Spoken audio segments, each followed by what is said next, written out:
अच्छा हम नाजायज बोलते हैं चाचा।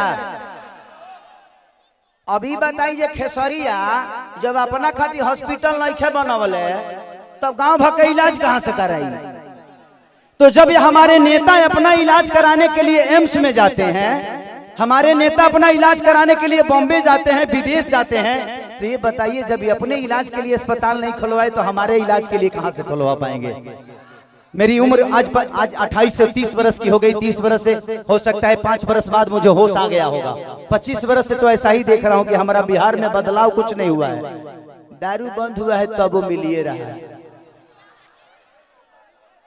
इसमें दोष हम सरकार को नहीं देंगे क्योंकि हमारे पास रोजी नहीं है। हम अपनी रोजी ढूंढते हैं, वो चाहे हमें नशा में मिले या बुराई करके मिले या किसी का मर्डर करके मिले। हमारे पास अगर रोजी होती, हमारे पास काम होता, हमारे पास किसी का विश्वास होता तो शायद आज हम भी बेकार नहीं होते। किसी फैक्ट्री में अपने ही जिला में, अपने ही गृह जिला में, अपने ही घर में काम करते। तो जब इंसान बेकार होता है तो वो गलत काम करता है। तो गलत काम तभी होता है जब इंसान फुर्सत में होला।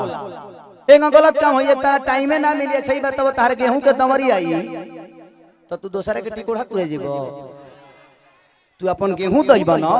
तो जब हमारे पास अपना वर्क होता, हमारे पास फैक्ट्रियां होती, तो आज हमारे भी घर की औरतें अपने पति के साथ रहती। ये अपने पति के लिए तरसती नहीं कि होली में आएंगे तो दीपावली में आएंगे।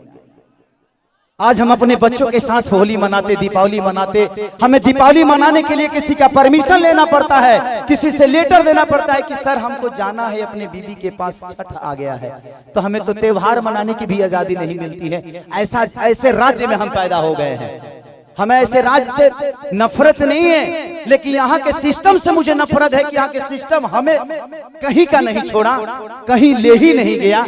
इनका एक ही काम है कि जब बाढ़ आई ना, इलेक्शन के बाद हमें इलो रोज मिली।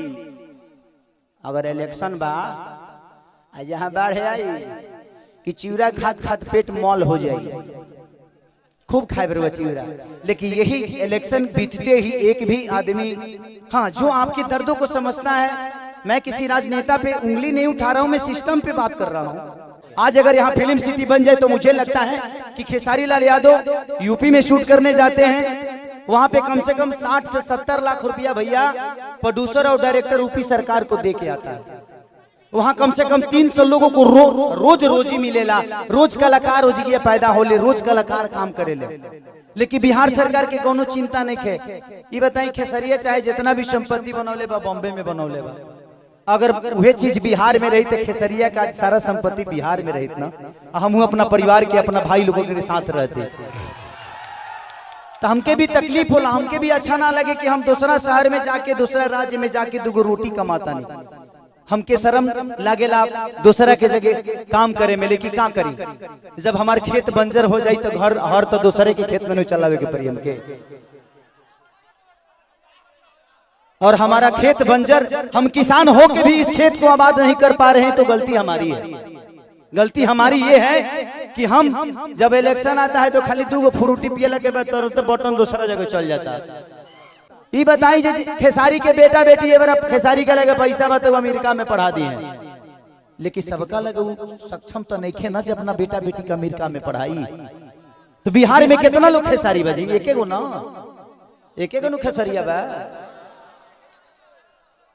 ये बताइए आज भी हमारे बिहार के नेता हैं, यूपी के नेता हैं, सबके अपने बच्चे कोई अमेरिका में पढ़ता है, कोई लंदन में पढ़ता है, कोई मॉरिशस में पढ़ता है। किसी किसान का बेटा कहाँ पढ़ने जाता है? क्योंकि उसकी क्षमता नहीं है। क्योंकि इन लोगों ने अगर यहीं पे स्कूल दिया होता तो इनके भी बच्चे यहीं पे शिक्षित हो जाते।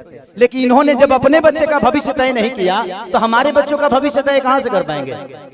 अब ये बताइए कि यूट्यूब पर डाल दी तो लोग कहिए खेसरिया राजनेता हो गए। अब हम अपन दुखों ना कह सकिले।